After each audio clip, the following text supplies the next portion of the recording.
이렇게 해놓고 해야 되겠습니다. 날씨가 좀 따뜻해진 것 같습니다. 오늘 하나님께서 인천 송도교회에 필요한 그런 말씀을 주시기를 원합니다. 잠깐 기도하시고 교제하도록 하겠습니다. 아버지 하나님, 저희들을 변화시키시는 주체는 하나님이시니 하나님께서 저희들의 작은 깨달음,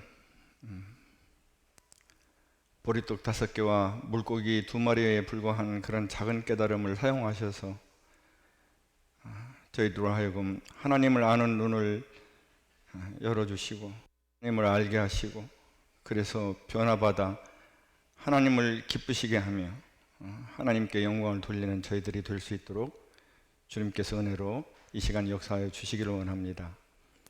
교제의 시종을 주님께 의탁을 드리옵고 우리 주 예수 그리스도의 이름으로 감사하며 간절히 기도드립니다. 아멘.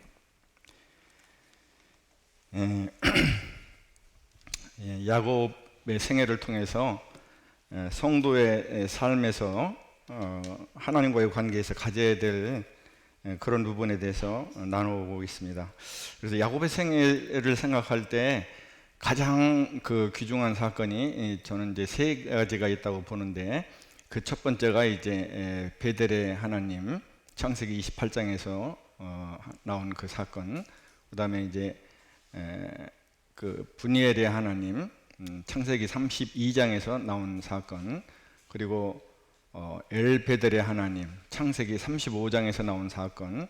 이 3사건은 야곱의 생애에 있어서 자기 안에 내재되어 있던 그 육신, 그 문제들을 하나님에 의해서, 하나님이 주체가 돼서, 야곱이 주체가 된 게 아니라 하나님이 주체가 되셔서 하나님이 직접 그것을 해결하시고 야곱을 언약의 계승자, 하나님의 사람답게 빚어가신 그런 중요한 사건이고, 우리는 거기서 많은 것을 배울 수 있다고 생각이 됩니다.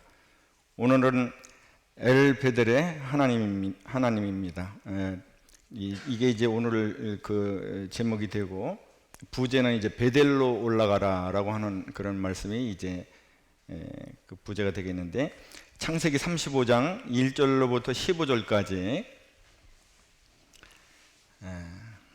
형제님들이 1절 읽으시고 자매님들이 그 다음 2절 읽으시고 해서 이렇게 교독해서 35장 1절로부터 15절까지 읽도록 하겠습니다. 형제님부터 읽겠습니다. 자, 시작. 하나님이 야곱에게 이르시되 일어나 베델로 올라가서 거기 거주하며 네가 네 형 에서의 낯을 피하여 도망하던 때에 네게 나타났던 하나님께 거기서 제단을 쌓으라 하신지라.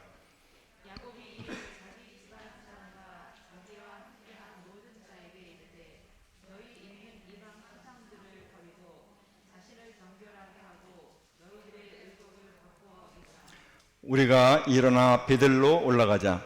내 환난 날에 내게 응답하시며 내가 가는 길에서 나와 함께 하신 하나님께 내가 거기서 제단을 쌓으려 하노라 하며, 그들이 자기 손에 있는 모든 이방 신상들과 자기 귀에 있는 귀고리들을 야곱에게 주는지라.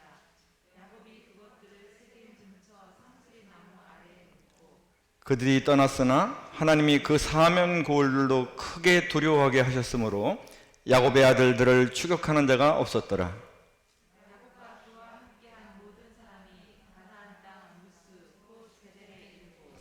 그가 거기서 제단을 쌓고 그것을 엘베델이라 불렀으니 이는 그의 형의 낯을 피할 때에 하나님이 거기서 그에게 나타나셨음이더라.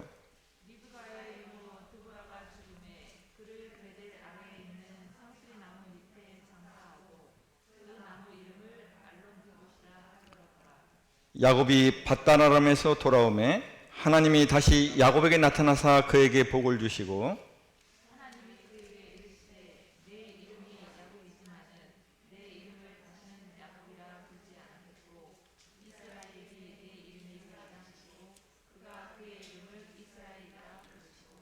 하나님이 그에게 이르시되 나는 전능한 하나님이라 생육하며 번성하라. 한 백성과 백성들의 총회가 내게서 나오고 왕들이 네 허리에서 나오리라.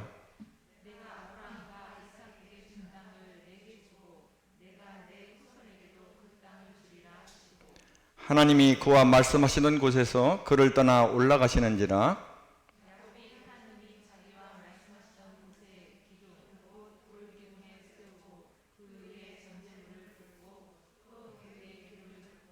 다 같이 읽겠습니다. 하나님이 자기와 말씀하시는 곳의 이름을 베델이라 불렀더라. 창세기 28장 14절 그 앞에를 한번 우리가 보겠습니다. 창세기 28장 14절.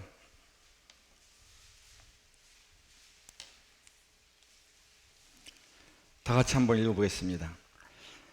자, 시작. 네 자손이 땅에 티끌같이 되어 네가 서쪽과 동쪽과 북쪽과 남쪽으로 퍼져나갈지며 땅의 모든 족속이 너와 네 자손으로 말미암아 복을 받으리라. 여기 베델의 하나님에서 우리가 이제 다 교제했는데, 하나님께서 야곱에게 그의 조상 아브라함에게 약속하셨던 땅과 자손에 대한 풍성한 복을 주시겠다고 약속하시고, 그 하나님의 약속을 다 이루시기까지 함께 하셔서 결코 야곱을 떠나지 않겠다고 하시는 목적이 무엇인가 하는 것입니다. 다시 말하면 하나님께서 아브라함에게 주신 땅과 자손에 대한 그런 약복을 동일하게 야곱에게 주시고, 내가 이 약속을 이루기까지 너를 결코 떠나지 않겠다고 하신 그 이유가 뭐냐 한 말이에요. 그게 창세기 28장 14절에 나와 있습니다.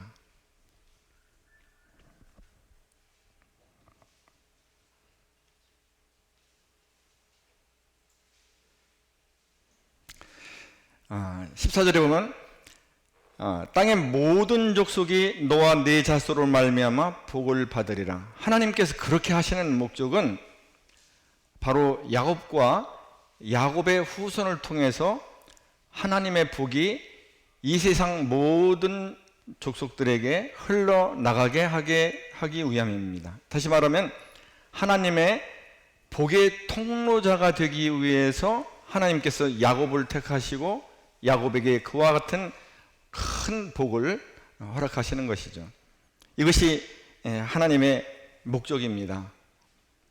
이것은 구약에서 뿐만 아니라 신약에 있는 우리에게 하나님께서 창세 전부터 그리스도 안에서 우리를 택하시고 우리와 같은 자들을 그리스도의 생명값으로 사셔서, 그리스도께서는 내 목숨 대신이 되셨고 나는 그리스도의 목숨으로 이 그리스도의 생명으로 이 땅에서 살아가게 하신 목적이 뭐냐?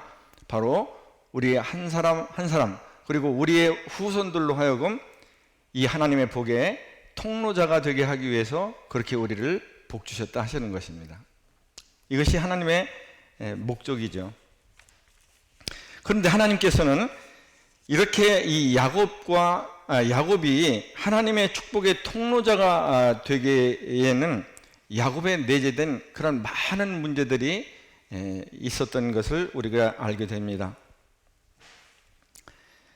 이 하나님의 택하심을 믿음으로 받았죠.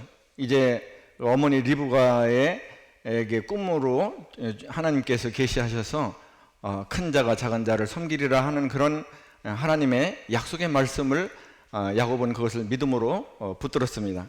근데 이렇게 하나님의 택하심에 대한 그런 믿음을 가진 이후에도 베델에서 이 베델의 하나님을 만나기 전에는 야곱은 하나님이 자기의 하나님이 되지 못했던 거죠. 여전히 하나님은 자기 조상들의 하나님이었고 자기가 개인적이고도 인격적으로 만난 자기의 하나님은 되지 못한 상태였었습니다. 근데 비로소 하나님께서 베델에서 그에게 나타나셔서 약속하시고 그리고 그 약속을 이루기까지 떠나지 않으시겠다는 이런 분에 넘치는 그런 은혜를 받은 다음에 비로소 야곱은 고백을 합니다. 하나님께서 나의 하나님이 되실 것이다. 이것은 뭐냐면 하나님이 나의 하나님이다 라고 하는 얘기입니다. 하나님이 그것을 반드시 지키실 것이기 때문에 다시 말하면 야곱이 이 베델에서 하나님을 개인적으로 인격적으로 만나기 전에는 하나님을 예배하는 삶이나 하나님을 섬기는 삶을 살지 못했다 하는 것입니다. 그런데 이 베델의 하나님을 만난 이후에도, 다시 말하면 하나님이 자기의 하나님이 된 이후에도 야복강가에서 분이엘의 하나님을 만나기 전에는 야곱은 여전히 자기를 의지하며, 다시 말하면 자기의 생각과 자기의 힘을 의지하며 자기 힘으로 살아갔다 하는 것이죠. 하나님의 택하심을 받고 복의 통로자로 쓰시기 위해서 하나님이 그에게 복을 주셨지만 여전히 그 축복의 통로자가 되기에는, 그 언약의 계승자로서의 삶을 살기에는 야곱 내에 내재된 문제들이 많이 있었습니다. 그런데 이렇게 야복강가에서 분이엘의 하나님을 만난 이후에도 오늘 우리가 나누려고 하는 이 엘베델의 하나님을 만나기 이전에는 여전히 예를 들어서 그 야복강가에서 분이엘의 하나님을 만난 이후에도 야곱이 가지고 있는 그런 자기중심적인 그런 삶, 하나님 중심적이지 되지 못하고 자기 중심적으로 살아가는 삶은 여전히 그것이 빛의 비춤을 받고 회개하고 돌이켜서 거기에 하나님이 계시는 그런 은혜를 입지 못하고, 그 어느 정도로 그렇게 하나님께서 그 자기를 의지하는 걸 치셨냐 그러면 환도뼈가 골절돼서 다리를 절기까지 그렇게 하나님이 그 야곱의 인생을 간섭하셔서 그 야곱을 다루셔서 하나님만 의지해야 한다는 것을 배운 이후에도 엘베델의 하나님을 만나기 전에는 야곱은 여전히 자기중심적인 그런 이기적인 삶을 살아갔다는 것이죠. 창세기 33장 14절을 보겠습니다.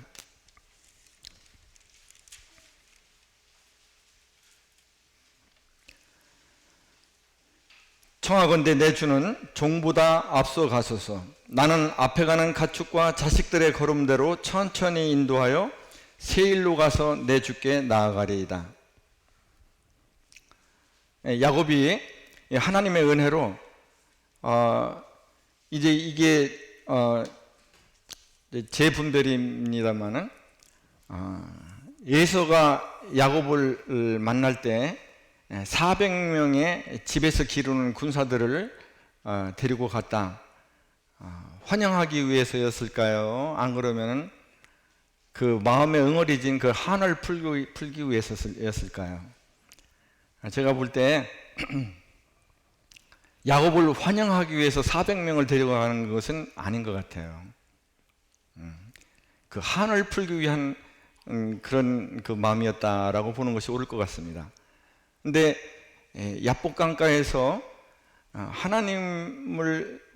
하나님께서 야곱에게 씨름을 걸어오시고 야곱이 거기서 믿음으로 그 하나님을 붙든 그 사건 이후에, 그래서 하나님이 그를 축복하신 이후에 하나님께서 이 에서의 마음에 역사하셔서 왕의 마음은 보의 물과 같아서 그가 임의로 주관하신다라고 하는 성경의 말씀대로 그 마음을 바꾸셔서 야곱과 화해하게 하도록 하는 그런 마음을 만드시지 않았나, 이렇게 저는 분별을 합니다.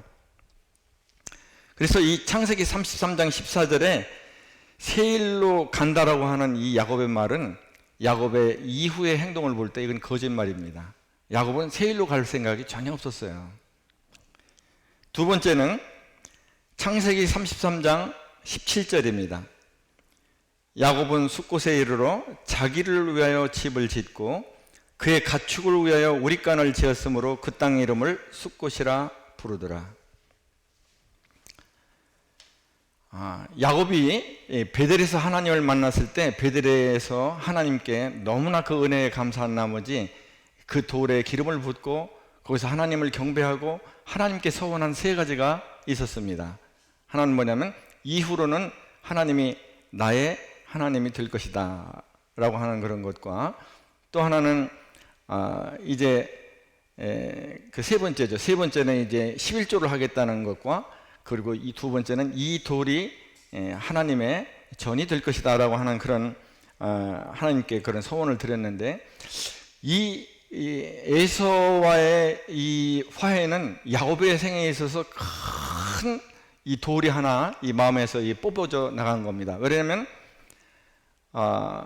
아버지께로부터 장자의 축복을 사기로 가로챈 다음에 이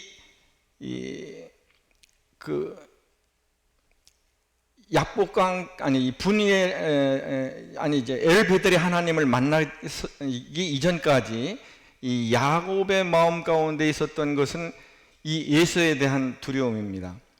그 두려움이 그 야곱의 모든 행동에 이 이유를 제공할 정도로 야곱의 마음에 큰 부담이 이 에서에 대한 두려움이었어요. 이 보복에 대한 두려움. 그래서 이 문제가 해결되고 자기가 하나님께서 약속하신 대로 그 약속하신 그 가나안 땅에 무사하게, 그것도 요단강을 건널 때는 홀몸으로 지팡이 하나만 딸랑 가지고서 갔던 사람이 이제 아내 4명과 자식 11명 그리고 많은 그런 가축을 거느리는 그런 거부가 되어서 돌아왔는데, 그 약속대로 그 베델에 올라가서 자기의 일생에서 이 에서라고 하는 이 자기 스스로는 해결치 못하는 이 큰 두려움의 문제를 해결하시고 자기를 이때까지 지키시고 그리고 보호하시고 인도하시고 공급하시며 이때까지 인도하신 하나님께 감사를 드려야 되는 거죠. 근데 그 감사를 드리지 않고 여기 33장 17절에 보면 자기를 위하여라고 나옵니다. 여기 자기를 위하여 집을 짓고는 이때 이 야곱의 마음을 대변하는 그런 말씀이라고 저는 보여집니다. 자기를 위하여. 이 자기중심적인 삶, 이기적인 삶이죠. 그리고 창세기 35장 2, 4절 보면, 창세기 35장 2절과 4절을 보면은 야곱이 여전히 자기 가족 내에 우상 숭배를 용납하고 있었던 것을 보게 됩니다. 그래서 이 야곱의 이 자기중심적인 이기적인 삶은 그 이기적인 그런 삶 때문에 자기의 이기심을 쫓아서 거짓말을 하게 하고, 그리고 자기를 위하여 살게 하고, 그리고 우상숭배를 용납하는 그런 죄 가운데 빠지게 되는 것을 우리가 봅니다. 창세기 33장 18절을 보겠습니다. 야곱이 밧다람에서부터 평안히 거나안 땅 세겜 성읍에 이르러 그 성읍 앞에 장막을 치고,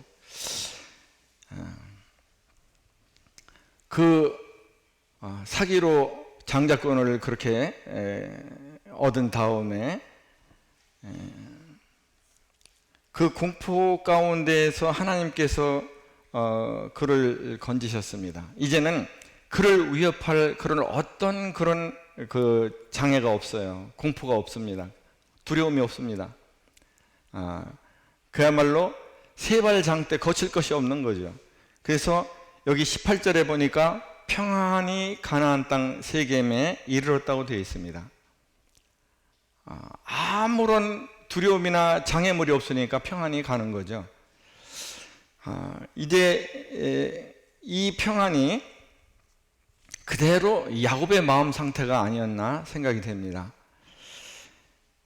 근데 이 평안은 그야말로 10년간이나 이 평안이 거하는 것이 유지가 됐어요. 다시 말하면 야곱이 숫곳과 세겜에 거쳐서 산 기간이 성경학자들은 10년 정도라고 얘기를 합니다. 그러니까 10년에 걸쳐서 이 하나님에 대한 그런 서원을 잃어버리고 하나님께 감사하고 하나님 중심적인 삶을 잃어버리고 10년 동안 그야말로 평안하게 사는 것이죠. 근데 성경적 평안은 어떤 것인가 보니까 요한복음 14장 27절에 보니까 나의 평안을 너희에게 주노라 이렇게 말씀하시더라고요. 그래서 성경이 얘기하는 평안은 내가 장애물이 없고 만사 형통하고 두려움이 없고 모든 일이 잘 풀리면 평안한 것이 아니고, 성경에서 얘기하는 평안은 바로 우리 주 예수 그리스도의 평안입니다. 요한복음 16장 33절에 보니까 내 안에서 평안을 누리게 하려 함이라 이렇게 말씀하세요. 그래서 이 주님의 평안은 어떻게 누리냐 그러면 그리스도 안에서 누리는 것입니다. 우리의 평안이 이렇게 돼야 되는데 예레미야 6장 13절로부터 14절에 보면 이건 안 찾으셔도 됩니다. 거기 거짓 선지자들이 하나님을 떠나서 자기가 스스로 자기의 주인이 돼서 자기 욕심대로 살아가는 그런 국가의 지도자들, 그 다음에 영적 지도자들, 그리고 백성들이 앓고 있는 그런 상처에 대해서 평안하다 평안하다 그럽니다. 근데 평안이 없도다라고 성경이 말씀하고 있습니다. 근데 우리도 똑같을 것 같아요. 우리도 큰 그런 문제가 없이, 두려움이 없이, 또 장애물이 없이 모든 일이 순조롭게 잘 풀리면 평안하다라고 생각하고 그것에 안주할 수 있습니다. 근데 성경이 얘기하는 평안은 하나님과의 평안입니다. 그래서 하나님께 이 감사하는 초심이 그대로 유지가 돼서 하나님께 감사로 예배를 드리고 또 감사로 삶으로 드리는 예배를 드리는 그런 하나님과의 동행하는 그런 삶, 또 하나님께서 주시고자 하는 그런 내게 주신 그런 복을 다른 사람들에게 흘려보내는 삶 가운데 있을 때만 우리는 평안을 누릴 수 있다라고 생각이 됩니다. 창세기 33장 20절에 보니까 창세기 33장 20절 거기에 제단을 쌓고 그 이름을 엘헬로헤 이스라엘이라 불렀더라.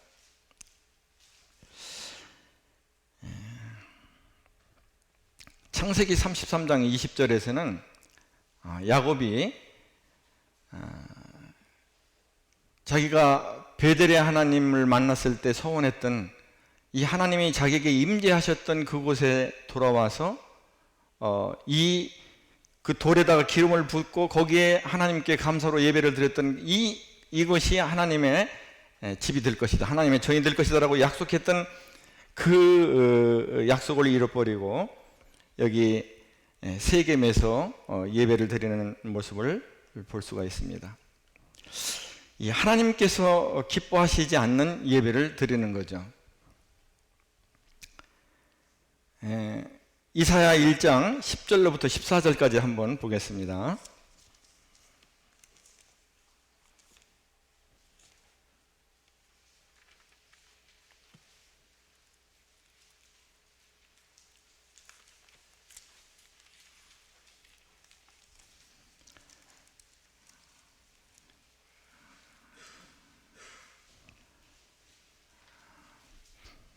황해찬 형제가 한번 읽어보겠습니다. 너희 소돔의 관원들아 여호와의 말씀을 들을지어다. 너희 고모라의 백성아 우리 하나님의 법에 귀를 기울일지어다. 여호와께서 말씀하시되 너희의 무수한 재물이 내게 무엇이 유익하뇨?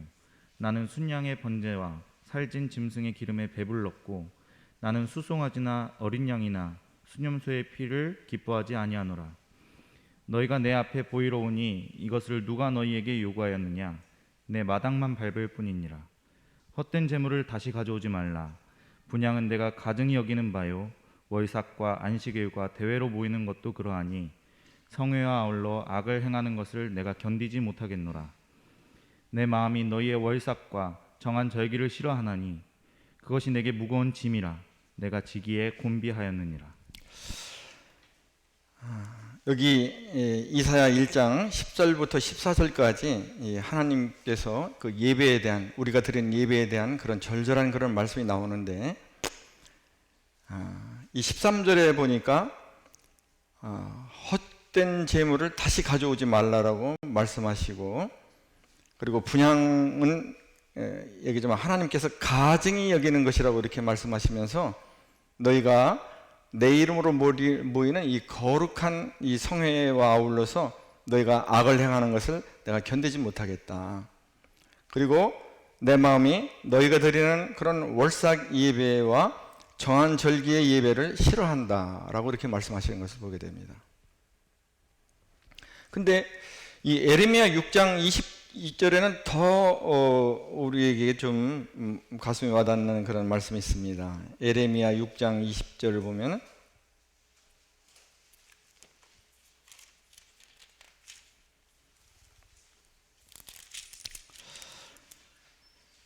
시바에서 유향과 먼 곳에서 향품을 내게로 가져오면 어찌함이냐. 나는 그들의 번제를 받지 아니하며 그들의 희생제물을 달게 여기지 않노라. 근데 예배를 드리는데 어느 정도까지 이제 예배를 드리냐면 시바라고 하는 먼 타양에서 아주 값비싼 유향과 또 먼 곳에서 아주 값비싼 그런 향품까지 수입을 해서 이 하나님께 제사를 드리는데 사용을 했다는 것입니다.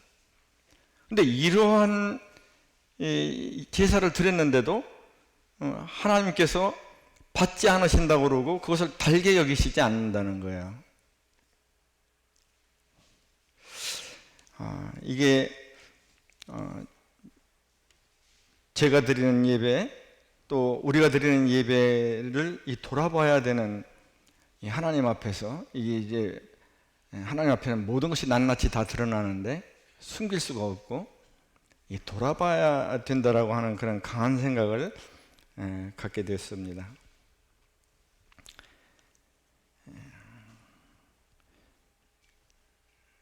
민수기 30장 2절에 보니까 하나님께서 서원한 것은 지켜라. 근데 이건 구약 때 얘기입니다만 서원한 것은 반드시 지켜야 된다.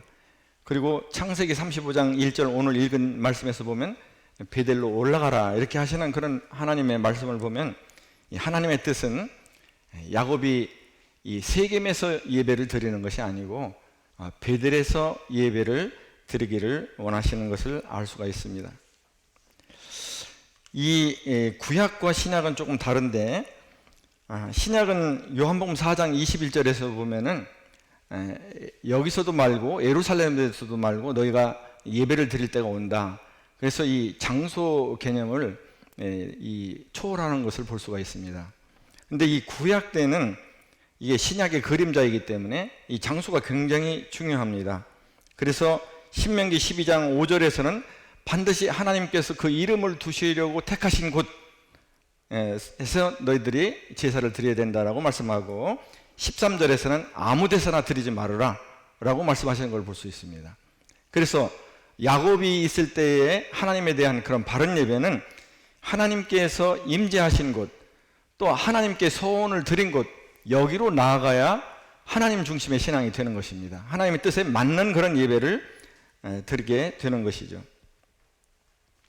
그래서 우리도 야곱과 같이 자기 중심적으로 살면서 하나님의 목적대로 하나님의 축복의 통로자로 살지 않으면서 야곱처럼 세겜에서 예배를 드릴 수 있다는 것입니다.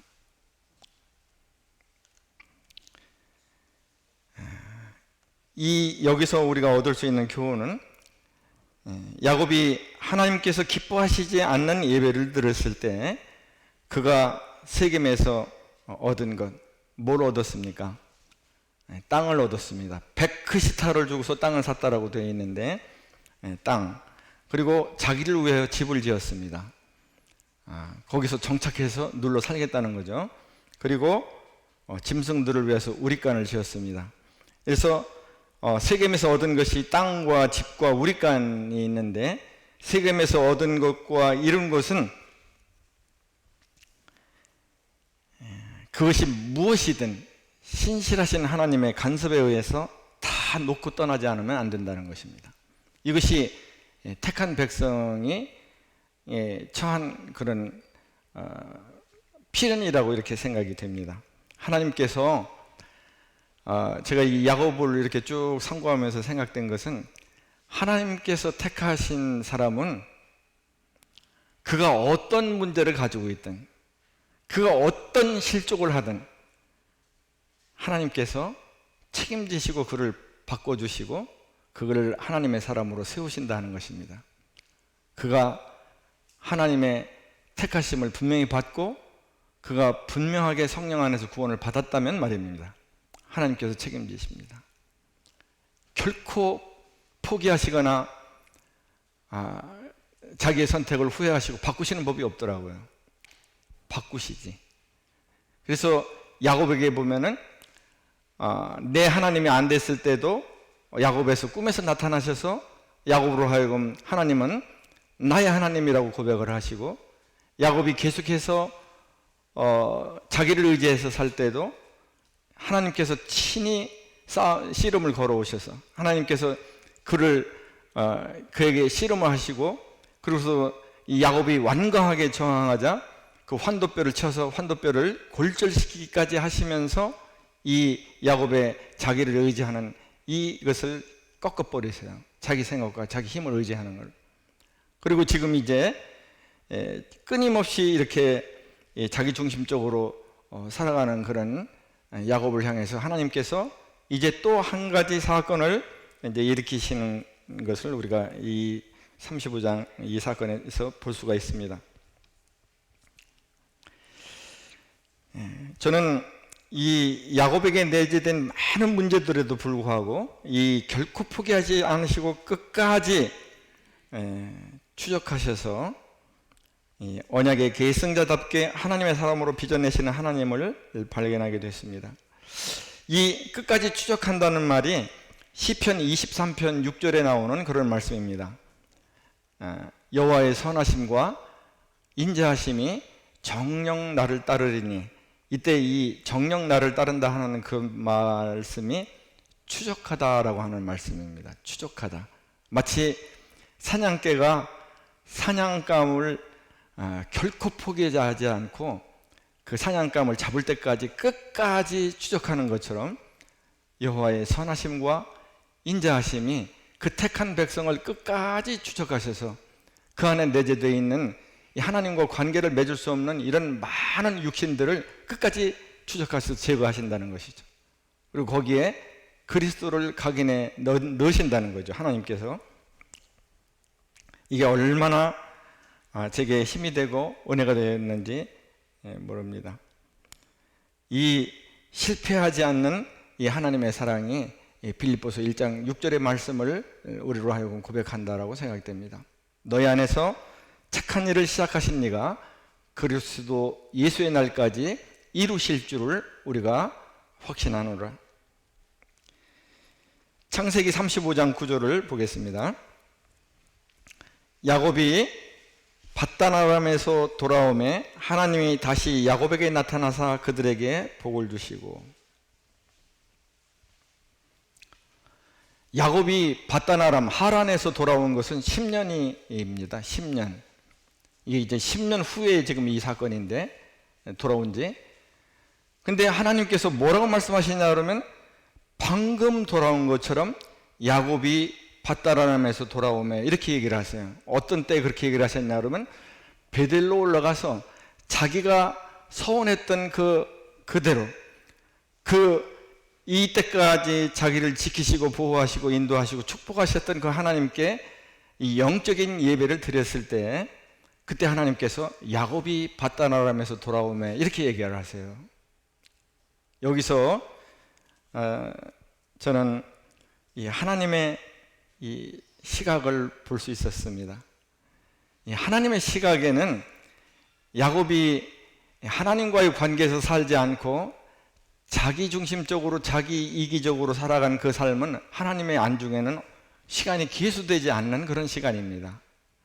하나님께 계수되는 시간은 뭐냐면 바로 베델로 다시 올라가서 자기가 소원한 하나님께 감사를 진실한 감사를 드릴 때 그게 하나님께 계수되는 시간이에요. 그래서 저희는 지난 시간에 이 강단을 통해서 이 카이로스와 크로노스에 대해서 배웠죠. 이 카이로스, 이 하나님과 관계된 시간, 하나님과 관계를 맺은 시간, 이 시간만 하나님의 시간에 기수가 된다.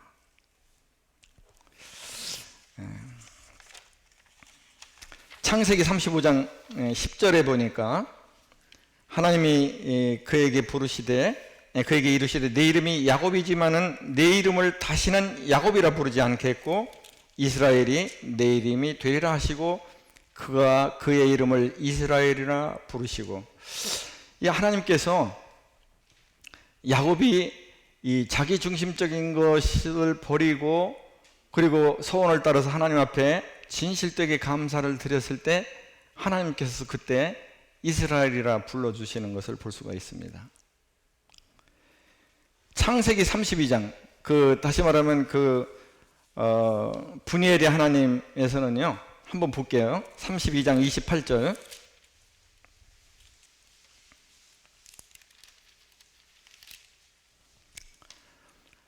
그가 이르되 내 이름을 다시는 야곱이라 부를 것이 아니요 이스라엘이라 부를 것이니 이는 내가 하나님과 및 사람들과 겨루어 이겼음이니라.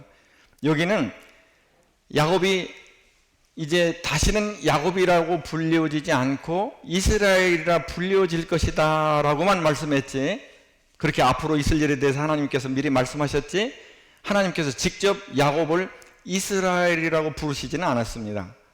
근데 이렇게 자기 중심적인 것이 무너지고 나서 하나님 중심으로 하나님께 합당한 그런 감사를 드렸을 때 하나님께서 야곱이라 불러주시는 거예요.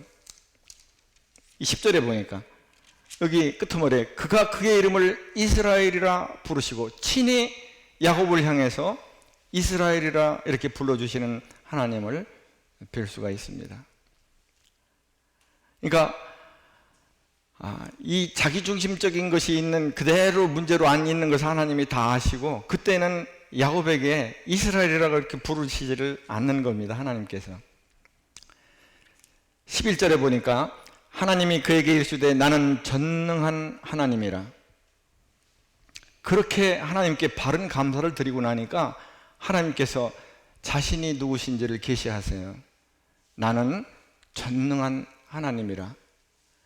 근데 창세기 32장 28절에 보면은, 아니 32장 29절에 보면은 야곱이 하나님께 여쭤봐요. 누구십니까? 응? 여기 28절에 보면 29절에 보면 당신의 이름을 알려주소서 하고 물어봅니다. 당신이 누구신지. 근데 하나님의 대답은 뭐냐면 여기 어찌하여 내 이름을 묻느냐 하고 안 알려주세요.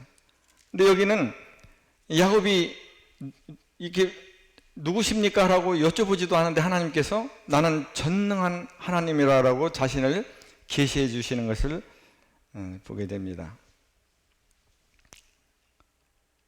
우리가 그리스도인이라고 그러는데 하나님께서 우리를 너 그리스도인이라 이렇게 부를 때, 또 하나님에서 나는 이런 하나님이다라고 하는 것을 계시해 주실 때 우리는 바른 하나님과의 관계, 바른 감사를 드리고 있다라고 하는 것으로 해석할 수가 있습니다. 근데 하나님께서 하나님에 대한 것을 계시해 주시지 않을 때, 그래서 하나님이 누구신지를 잘 모르고 거기에 합당한 반응이 믿음으로 나오지 않을 때, 그때는 하나님과의 관계에 문제가 있는 것입니다. 그래서 이렇게 야곱과 같이 회개하고 합당한 자세로 영적인 예배를 드릴 때 하나님께서 자신을 계시하여 주신다는 것입니다. 자, 그러면 오늘의 이제 본론입니다.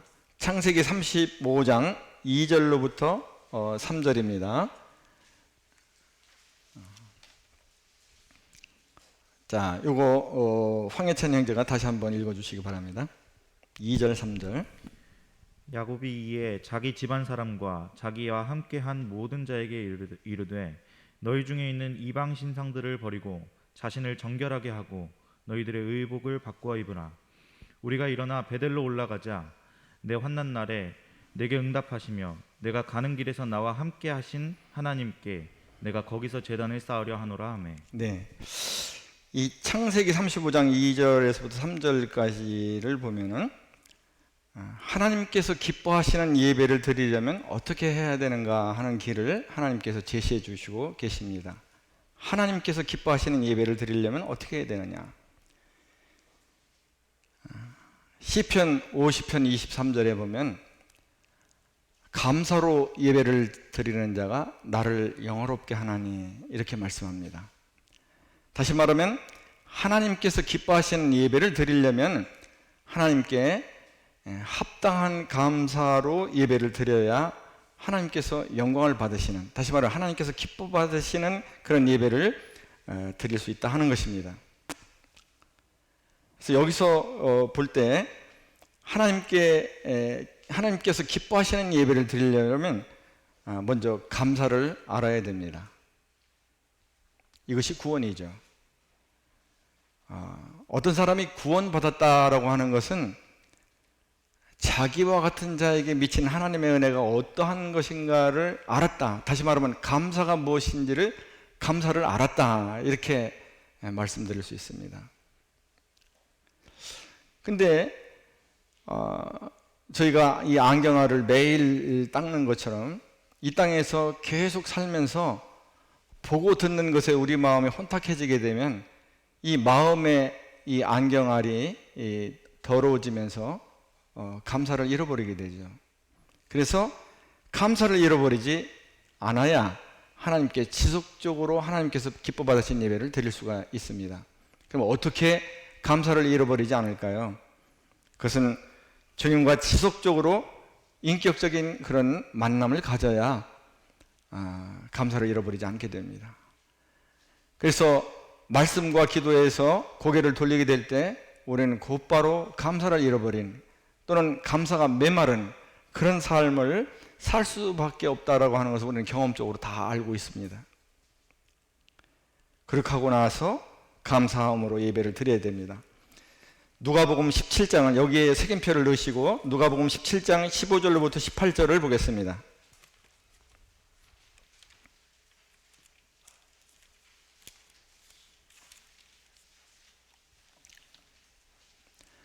누가복음 17장 15절로부터 18절.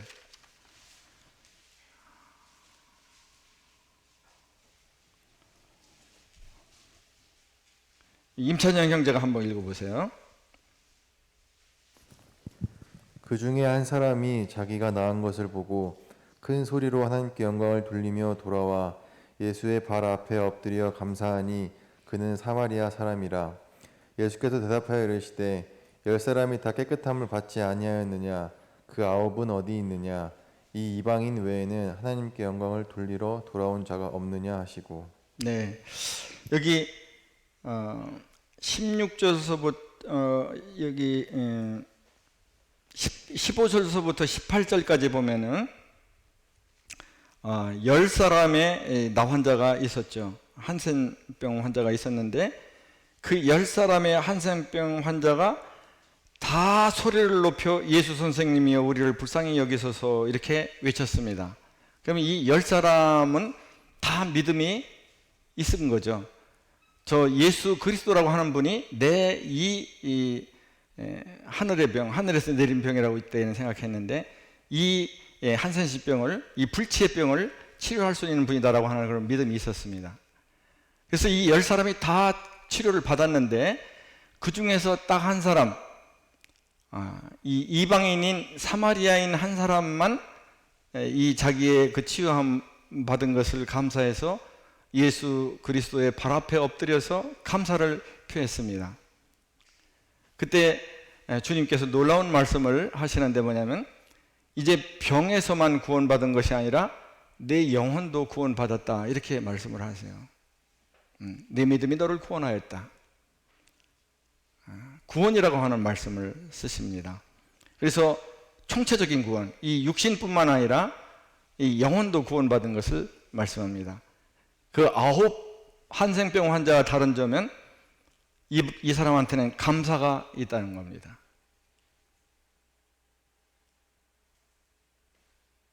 그러니까 신령한 예배를 드리는 것이 아주 심플하더라고요.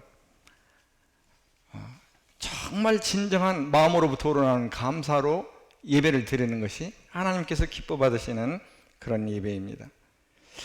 그래서 그러면 이렇게 하나님께서 기뻐 받으시는 감사를 드리려면 어떻게 해야 되나? 그것이 오늘 3가지로 이렇게 나와 있는 것을 볼 수가 있습니다. 하나님께서 기뻐 받으시는 감사를 드리려면 어떻게 해야 되나? 그 첫 번째가 우상 숭배를 버려야 된다는 것입니다. 우상 숭배는 우리가 다 아는 것처럼 하나님보다 더 사랑하거나 하나님보다 더 중하게 여기는 것은 다 우상이죠. 그래서 그것을 중하게 여기는 그런 자세를 우리가 우상 숭배라고 얘기할 수 있습니다. 근데 여기 우리가 이 다 아는 여기에 이 영적 원리가 있습니다. 그러니까 우리가 이 야곱처럼, 이 베델의 하나님 이전에 이 야곱처럼 자기중심적일 때, 우리가 자기중심적인 사람일 때, 자기중심적일 때 우리는 이 자기중심적일 때 필연적으로 욕심이 이끄는 삶을 살 수밖에 없습니다. 이 자기중심적이라는 것이 육신적이라는 거잖아요. 육신적. 육신적이라는 것이, 육신의 대표적인 것이 욕심입니다. 욕심. 그러니까 욕심에 이끌리는 삶을 살 수밖에 없어요. 근데 골로새서 3장 5절에서는 탐심은 우상 숭배라고 그럽니다. 다시 말하면 욕심에 이끌려 사는 삶은 우상 숭배자의 삶이라는 거예요. 근데 그 욕심에 이끌려 사는 삶의 그 전 단계의 영적 그 원리가 자기중심적인 삶입니다. 저는 이 야곱을 이렇게 묵상하면서 하나님께서 우리를 택하셨다면 야곱에게서 행하신 것처럼, 야곱에게 행하신 것처럼 하나님께서 끝까지 우리를 추적하셔서 우리에게 고난을 사용하시든지, 또는 하나님의 교회의 성도들의 교제를 사용하시든지, 또는 하나님의 말씀과 기도를 사용하시든지, 무엇을 사용하시든지 간에 우리의 이 자기중심적인 것을 무너뜨리실 것이다. 야곱의 환도뼈를 굴절시키는 것처럼. 또 화들짝 놀라서 이 야곱이 이 모든 이 자기 하나님이 기뻐하시지 않는 감사를 맡고 있는 이 세 가지 것을 다 버렸던 것처럼 하나님께서 그렇게 하실 것이다라고 하는 그런 믿음을 가지게 됩니다. 그건 왜냐하면 나로서는, 나라고 하는 위인은 그럴 위인이 못 되지만 하나님은 나라고 하는 위인과 상관없이 그분의 선하심 때문에 이 일을 반드시 이루실 것이라는 것이죠. 자기 이름을 위해서. 이게 굉장히 위로가 되고 격려가 됐습니다.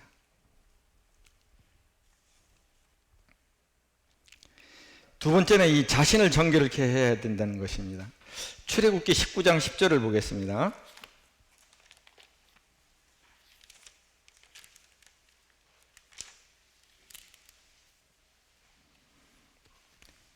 자, 임찬영 형제 한번 읽어보세요. 여호와께서 모세에게 이르시되 너는 백성에게로 가서 오늘과 내일 그들을 성결하게 하며 그들에게 옷을 빨게 하고. 네. 여기 이제 그 출애굽한 그 이스라엘 백성들에게 하나님께서 이제 그 대면하셔서 말씀하시기 전에 이스라엘 백성들에게 요구하시는 것이 뭐냐 그러면 정결케 하는 것입니다. 정결케 하는 것. 그래서 정결케 하는데 목욕도 해야 될 뿐만 아니라 옷도 빨게 하고. 하나님을 안다라고 하는 것은 뭐냐면 하나님이 성결치 못한 것, 정결하지 못한 것과는 결코 상관하실 수 없는 분이다 하는 것을 우리가 자꾸 잊고 있는 것 같아요. 그냥 있는 그대로 받아주시는 하나님이시니까 그는 구원 때 얘기인데, 이 하나님과 대면해서 이 교제를 하려고 그러면 이 정결해야 되는데 그거에 대한 거를 자꾸 그 원리를 잊어버리는 것 같습니다. 여기 보니까 하나님께서 여기 단순히 외형적인 것만 그렇게 깨끗하게 하시길 원하시느냐? 그게 아닌 것 같아요. 왜냐하면 이틀간 그렇게 하고 3일째 하나님을 나오라고 그러거든요.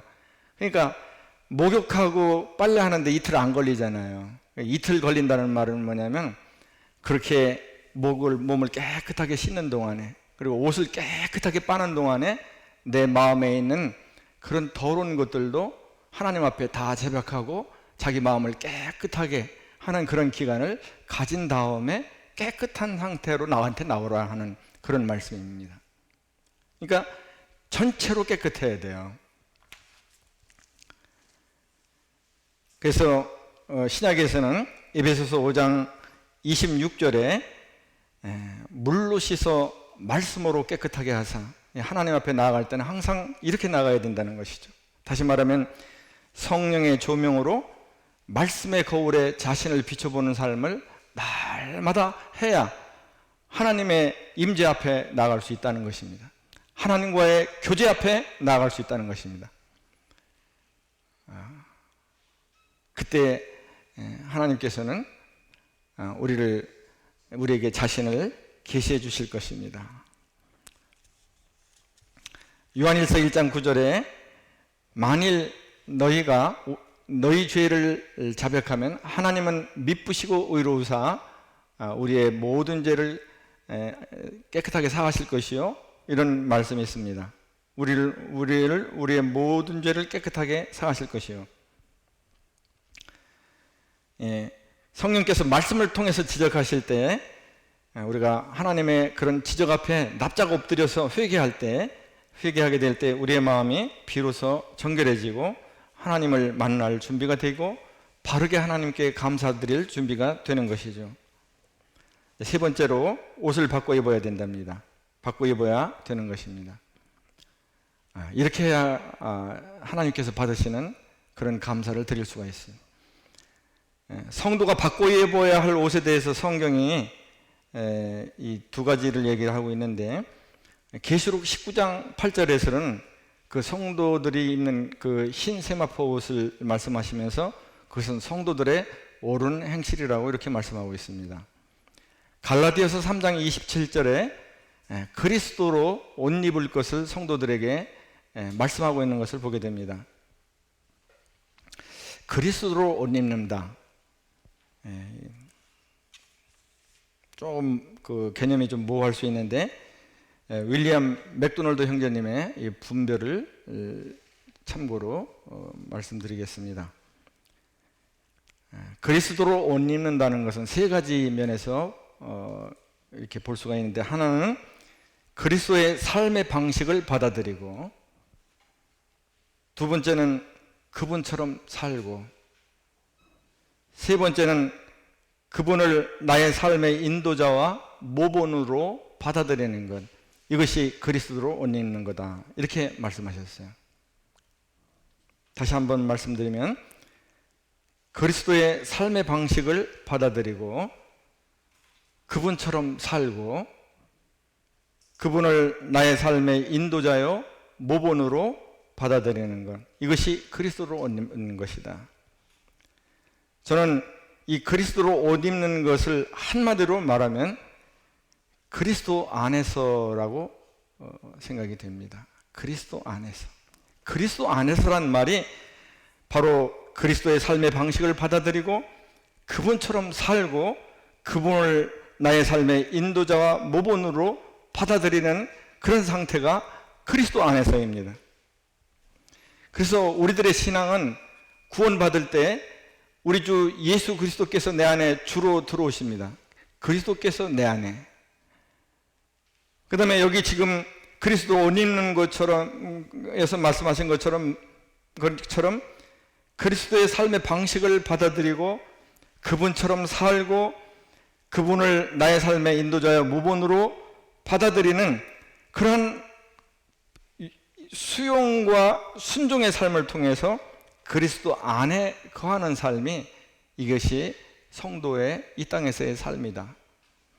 그리스도께서 내 안에 구원받을 때 들어오셨으면 이제는 내가 믿음으로 반응해서 그리스도 안에 거하는 삶이 우리의 성도의 신앙 순례 여정이고, 또 하나님의 약속에 나아가는 그 약속을 상속자로 물려받는 그런 성도들의 삶이다라고 생각이 됩니다.